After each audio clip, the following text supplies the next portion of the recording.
asalaamualeykum wa rahmatullahi wa barakaatu ñu ngi nuyu seen Furqan info 18h jot na ci waxtu ba tegal fukki simil ak juróom-ñaar lundi 26 janvier ati 2026 ñu dikk yéen rek ci xibaaru bitim réew yi.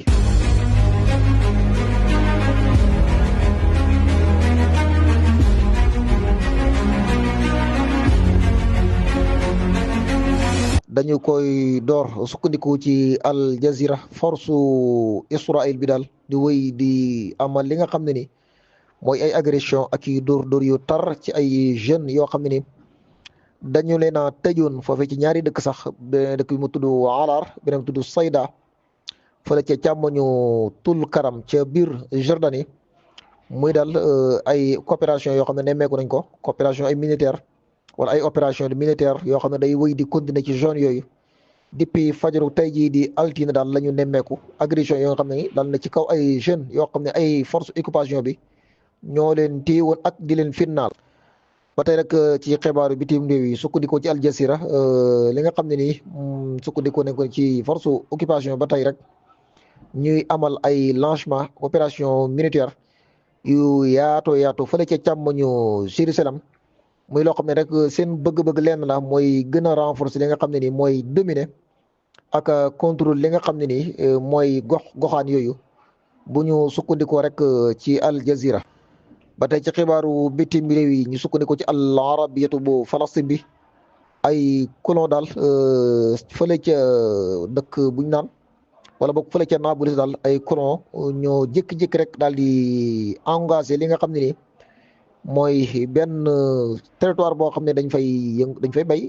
yëngu ci wàllu mbay agriculture waaye daal lañ fa yàqati lu bari buddi fa lu toll ci 100 ci xeetu njëmbat ci garabu zeyton bi daal di koy chakaase bu ñu sukkandikoo ci Al Arabiya bu Falastin bi kunoo yi amal li ni mel. ba tey rek ci xibaaru bitim réew yi ki yor kaddu ko armée bu Israël bi ne daal mujj nañoo identifier kooru ki nga xam ne mooy Ran Goyal mooy koor bi mujj ci koor bi doon recherché ñeel muy nag muy doomu Israël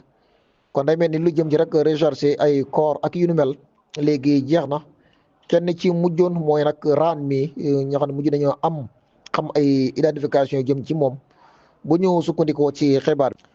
ba tey rek ci xibaar yu bitim réew yi dañuy sukkandikoo ci kaddu ki nga xam ne mooy njiitu réewu Liban. nee na Israël daal wuyuwul ci invitation bi nga xam ne woote nañ ko ngir jël ay engagement wéyal accord novembre ati 2024 ak pratiquer décision bi nga xam ne moo tudd 1701 raisul Lubnaan di xam ne rek nee na war nañu teg pression ñi nga xam ne ñooy waa Israël ngir ñu gën a yombal travail yi ñu war a amal ci travail yi nga xam ne comité mécanisme bi war na koo amal bu ñu sukkandikoo ci kaddu yi raisul Lubnaan yi dañuy dem fële ca New York Zahran Mamdani maire New York bi moom nag tey jii doon na participer bu baax a baax ci biir liggéey yoo xam ne doon na ko amal mooy taw nees boo xam ne bu ànd ak ngelaw lu tar di wàccib nees daal moo am fu fekkee madinatu New York ba tax nag équipe bi nga xam ne ni ñoo doon dindi nees yi rawata nees yi nga xam ne daal dafa fees dell ba sëm lenn ci véhicules yi oto yi moom nag Zahran Mamdani doon na participer di jàppale ñooñee ci liggéey ba di dindi nees bi rek loolu nag mel na loo xam ne daal yaatu na lool ci gox-goxaan yi fu fekk madinatu New York. ba tey rek bu ñu sukkandikoo ci xibaaru bitim réew yi sukkandikoo ci Al Jazeera diggante Libye ak ville bu Malta dañu fa nemmeeku daal catastrophe ak tiis wu métti ci benn wala boog ay immigrants yoo xam ne dañ doon tukki rek maanaam. waaye daal lu toll ci 50 immigrants mujj nañoo faatu ginnaaw bi nga xam ne seen i bato boobu mujj naa wala seen gaal googu mujj naa lap gaal la goo xam ne nag da leen naa transporté woon fële ca Bahrul Mutawasit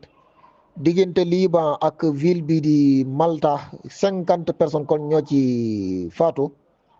mu des kenn kon si waa sax sin waaxit rek lam yen ju minal masaati si waa sax sin waaxit kon kenn rek mucc 50 personnes yëpp mujj faatu. ba tey ci xibaaru bitim réew yi rek ba tey lii beneen bato la boo xam ne nii dafa mujj la fële ca Philippines kon bu ñu sukkandikoo ci information bi bato la boo xam ne nii mu ngi bàyyeekoon fële ca Zamboanga jëm ca ville bi wala ba jëm ci dun bi tudd Jolo ca département bu Jolo ci sud bu dëkk ba li nga xam ne mooy gendarmerie wala bokk ñi nga xam ne ñoo yor wàllu tefes ga daal ci fële ca Philippe bi di xam ne rek ni ki altine tey ji daal joxe nañ ab déclaration ni nombre ñi nga xam ne ñoo ci faatu dem na ba toll ci 15 personnes waaye nag am na ci 306 personnes yoo xam ne mujj nañ leen a xeetali rawale leen. ci xibaar yi ba tey rek dañuy dem fële ci al imarat di fësal rek ne engagé wu daal du may kenn muy utiliser wu li nga xam ne ni mooy aérien maanaam jawwam wala bokk territoire am wala di jaar ci biir géejam di amal ay acte de militaire contre ñi nga xam ne ñooy waa Iran kon daal kenn du dal ci kaw Iran di ko jaaree ci sunu suuf wala sunuy jaww wala sunuy géej loolu daal la al imarat xamle bu ñu sukkandikoo ci xibaar bi. mbokk yi lii mooy liñ doon tënk ci xibaaru bitim réew yi di leen jox dig daje ci yeneen waxtu incha allah asalaamualeykum wa rahmatullahi wa barakaatuhu.